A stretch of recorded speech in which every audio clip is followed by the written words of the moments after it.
The good folks that package our food spend millions of dollars figuring out why we pick up what we do, what goes in our basket.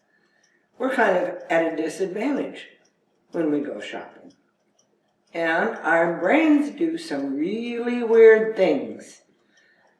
If we see a banner that says healthy, and up at the top it just got this little thing that says sea salt, and we see that enough times, our brain says, oh, sea salt's healthy. I don't know how many people have told me that sea salt is good for you. Has no sodium, and it's pure. I say, oh no, read your label. They do things like baked, not fried, and they pay extra for places in your store that we gravitate towards and take food from.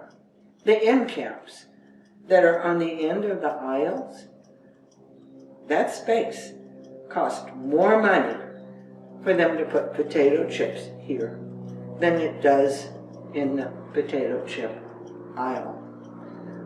The little pretty colored boxes and displays that they have that you kind of wish they didn't put in the aisle because they get in your way, they pay extra for that.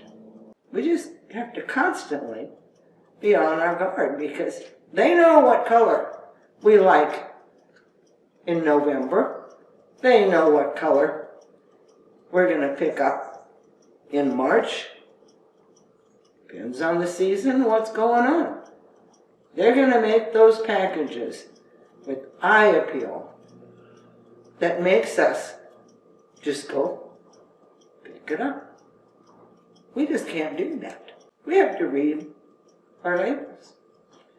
And even if it says low salt, it's lower than their regular, but it's generally not low enough for me to even think about bringing home. Be on your guard. Watch out for those tricks, the different colors and shapes of the banners that are on the packages, the words that they use, that after a while kind of confuse us. Be on your guard. Watch out for those tricky folks.